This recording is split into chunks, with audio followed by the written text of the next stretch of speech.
emas dan tembaga dikecualikan, Pak. Amerika bukan satu-satunya market yang membuat kita susah masuk dan daya saing ekspor kita meningkat. Sehingga ini adalah peluang yang untuk kita kerjakan. Sehingga tidak ada alasan bagi para pengusaha untuk melakukan pengurangan tenaga kerja. Dan terjadi pengumuman penetapan tarif oleh Presiden Amerika, Trump 2.0, kita melihat bahwa economic uncertainty-nya langsung melonjak, yang tertinggi. Nah, ini akibat kebijakan tersebut, probability resesi juga meningkat, namun Indonesia masih relatif rendah di 5%. Kemudian trade policy uncertainty-nya juga tinggi, sehingga kita masuk dalam kebijakan yang uncertain, terjadi gejolak pasar uang seluruh dunia, pelemahan mata uang di emerging market, kemudian juga retaliasi tarif oleh China, kemudian rantai pasok global juga terganggu, dan tentunya ini banyak korporasi yang menahan atau terjadi penurunan konsumsi, bahkan wait and see untuk melakukan investasi ataupun ekspansi. Kalau kita lihat berbagai komoditas strategis itu mengalami penurunan, baik itu crude oil maupun palm oil, dan rata-rata pertumbuhan dunia juga relatif turun di angka 2,7, baik Amerika, Eropa, China, Brasil, India, pertumbuhannya seluruhnya relatif rendah, hanya India yang diproyeksi menjadi 6%, namun dengan adanya trade policy Trump ini diperkirakan ada koreksi sekitar 0,5%. Nah, kalau kita lihat ASEAN, ini ASEAN itu sebetulnya negara klaster nomor 2 tertinggi memberikan defisit ke Amerika. Kalau kita dijadikan satu, ini hanya sedikit di bawah China. Nah, tentu dikontribusikan oleh Vietnam yang 129,4, kemudian juga Thailand 48 billion, Malaysia 26 dan Indonesia 19,3. Nah, 4 negara ASEAN ini masuk dalam 15 negara yang mengakibatkan defisit di Amerika. Oleh karena itu, kemarin Bapak Presiden ke Kuala Lumpur juga untuk menyatukan langkah ASEAN, karena ini adalah langkah yang strategis yang diambil oleh ASEAN, dan tarif negara ASEAN rata-rata tinggi.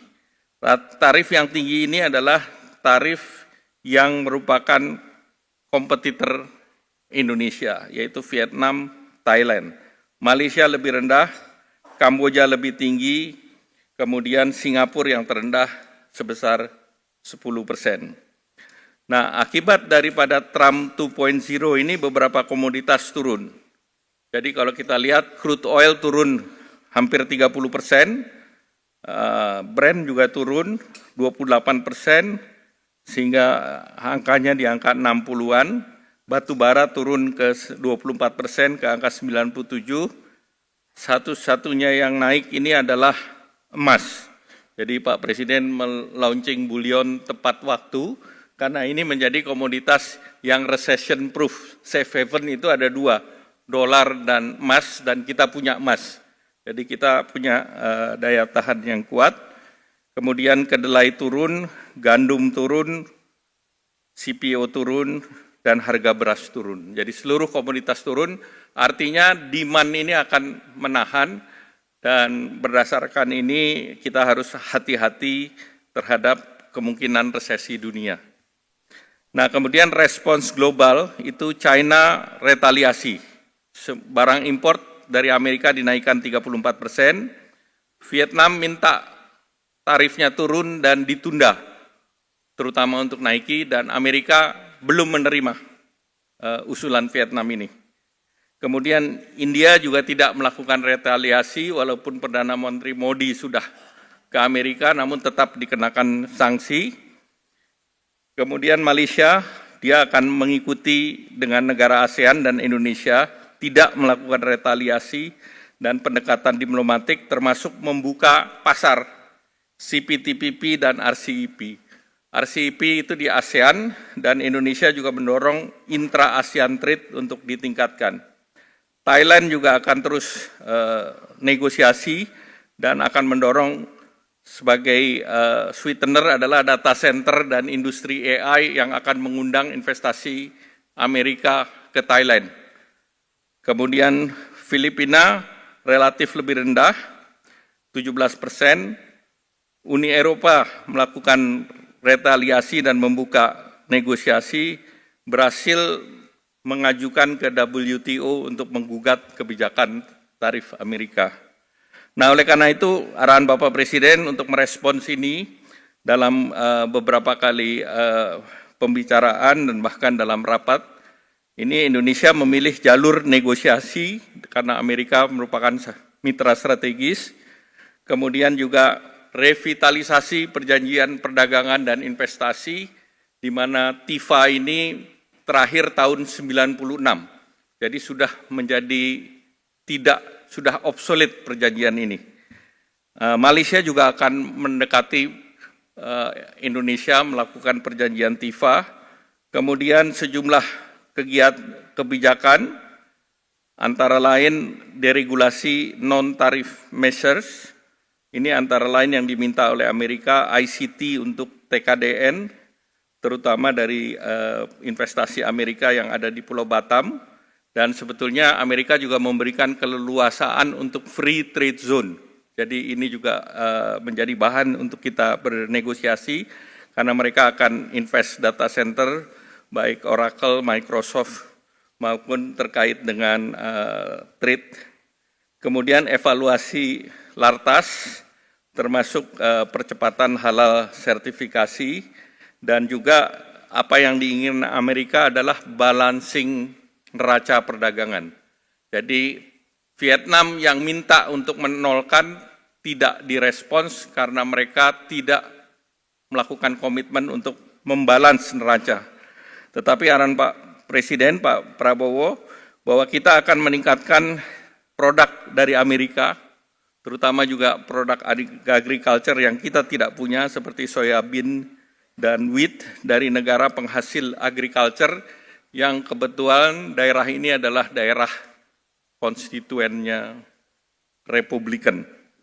Nah, kemudian juga pembelian daripada engineering product dan juga dengan pembicaraan dengan Menteri ESDM, juga kita arahan Bapak Presiden, kita juga disiapkan untuk membeli LPG dan LNG peningkatan dari Amerika, tetapi ini tidak menambah, tetapi realokasi pembelian, switch, jadi tidak mengganggu APBN. Kemudian yang berikutnya juga memberikan insentif fiskal dan non-fiskal agar import dari Amerika bisa masuk dan daya saing ekspor kita meningkat.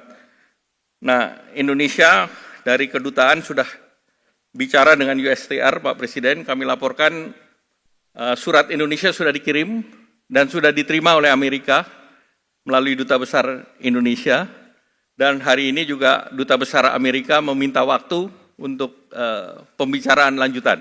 Jadi mereka sudah terima surat yang diajukan, baik itu ke USTR maupun ke Sekretaris Commerce. Kemudian juga terkait dengan pemerintah juga sudah melakukan sosialisasi dengan asosiasi termasuk Kadin, Apindo, AmCham, USABC, dan 100 asosiasi lain. Mereka mengapresiasi karena mereka adalah perusahaan Amerika yang di Indonesia dan mereka berkepentingan juga untuk ekspor ke Amerika. Jadi mereka bersama kita. Nah, ini kita sudah rapatkan dan kita sedang siapkan teknisnya. Selanjutnya, karena yang paling terkena adalah tekstil, kita punya pengecualian. Jadi emas dan tembaga dikecualikan, Pak.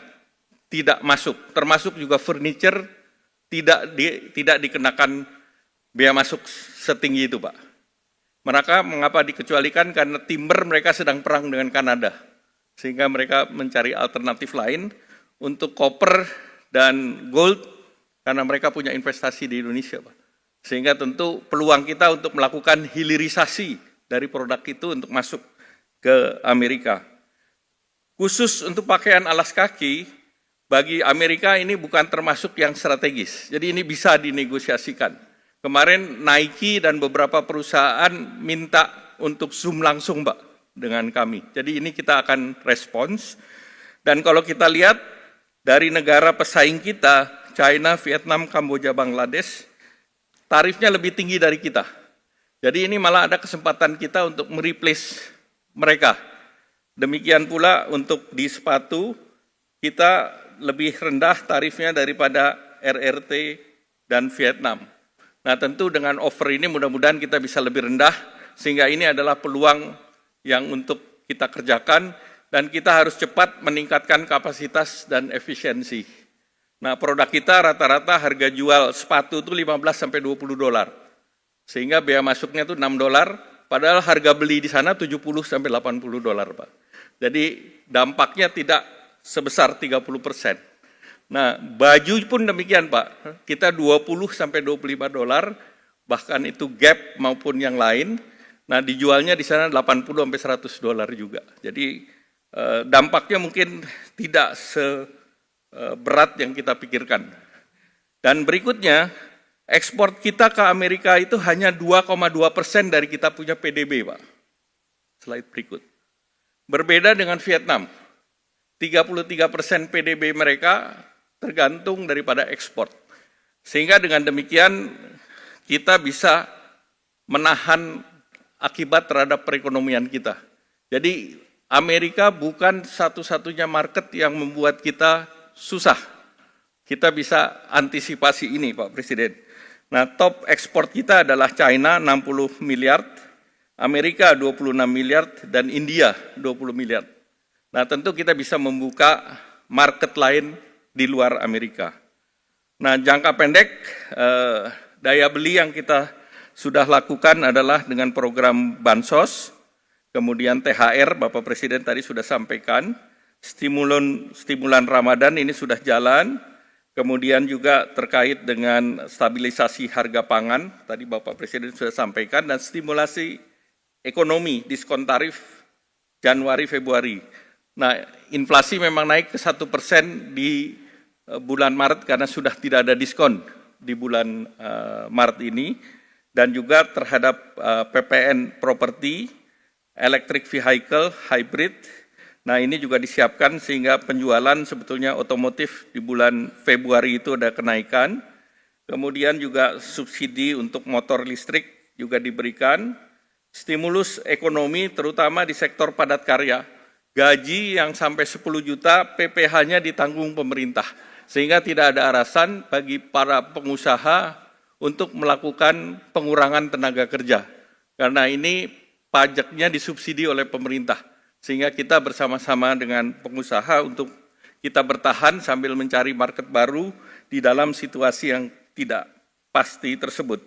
Dan selanjutnya KUR juga kita siapkan 300 triliun termasuk untuk sektor padat karya. Nah ini sektor-sektor yang didukung oleh pemerintah, yaitu makan minum, tekstil, produk tekstil, kulit, furniture, ini tumbuhnya masih positif di atas untuk makanan minuman di atas pertumbuhan ekonomi 5,6%, tekstil masih 4,26%, kulit 6,83%, furniture masih di 2%. Nah, kredit kita harapkan ini bisa dilaksanakan karena PMK-nya sudah terbit sehingga sesudah Lebaran sektor ini bisa diberikan plafon sesuai arahan Presiden. Ini adalah untuk pengusaha yang mayoritas UMKM ini, Pak Presiden. Kreditnya 500 juta sampai 10 miliar, bunganya disubsidi pemerintah 5%. Jadi apapun banknya, kalau kredit investasi 7-8 tahun, bunganya dari perbankan bisa 13-14, masyarakat menikmati dipotong, Pak, jadi 8%. Nah ini yang diharapkan bisa memperkuat produktivitas sektor padat karya ini. Nah kemudian beberapa juga kebijakan sudah disampaikan Bapak Presiden, devisa hasil ekspor memang murni untuk memperkuat cadangan devisa kita, dan kalau ini full dilaksanakan, maka ini bisa mencapai di atas 100 billion. Nah, Demikian pula bullion bank yang sudah ada 2, memang masih perlu ada regulasi-regulasi tambahan di mana bullion bank ini penjualan atau peminjamannya tidak berbentuk gadai, tetapi ini sebagai deposito yang bisa dijaminkan. Jadi ini masih ada satu tahapan lagi Pak Presiden, supaya ini betul-betul bisa masuk di balance sheet perbankan. Selanjutnya, inilah 83% peluang pasar. Pasar Amerika dalam trade itu 17%. Sehingga 83% ini yang sekarang arahan Pak Presiden, EU SEPA tinggal satu isu, yaitu masalah transparansi perdagangan. Dan dengan regulasi yang nanti Bapak Presiden umumkan, itu selesai Pak. Jadi kita menyelesaikan Amerika dan menyelesaikan Eropa dalam langkah yang sama. Dan ini pasar besar, 16,6 triliun, dan untuk food apparel terbesar itu ada di Eropa, bukan di Amerika. Kemudian juga RCEP itu yang basisnya ASEAN Plus, itu juga kita perlu dorong karena ini adalah inisiatifnya Indonesia. Ekonominya juga besar, 24,6 triliun. Kemudian inisiatif baru CPTPP. Malaysia menggunakan CPTPP ini untuk membuka pasar, dan Indonesia juga sudah melakukan aksesi terhadap CPTPP sehingga ini menjadi alternatif untuk balancing pasar. Dan juga BRICS, kemarin Bapak Presiden sudah putuskan bahwa Indonesia ikut dalam New Development Bank. Sehingga dengan demikian kita sudah punya aliansi berbagai negara secara multilateral. Dan yang terakhir Eurasia Pak, dengan Rusia. Tanggal 14 Deputy Prime Minister-nya akan datang. Dan mudah-mudahan ini juga bisa kita akselerasi sehingga pasar Rusia pun akan terbuka. Nah, terakhir mungkin beberapa hal yang menjadi catatan bahwa di tengah kepastian global fundamental kita kuat, daya saing bisa meningkat, rating kita relatif stabil, sektor keuangan baik, walaupun ketidakpastian semakin meningkat, tetapi domestic market dan APBN kita berfungsi sebagai shock absorber, Pak Presiden. Dan ini sudah pernah kita lakukan pada saat COVID, jaga domestic market, jaga industri nasional, dan gunakan APBN. Kemudian posisi kita di ASEAN kuat, dan ASEAN tentunya perlu merespons karena ASEAN di Indo-Pasifik menjadi sangat penting, dan kemarin kunjungan Pak Presiden sangat berarti bagi Malaysia. Dan akan ada rapat Menteri Perdagangan hari Kamis. Sehingga tentu ini akan menyelesaikan langkah bersama ASEAN menghadapi Amerika. Selanjutnya mungkin kami cukupkan. Sekian, terima kasih. Mohon arahan Pak Presiden. Wassalamualaikum warahmatullahi wabarakatuh.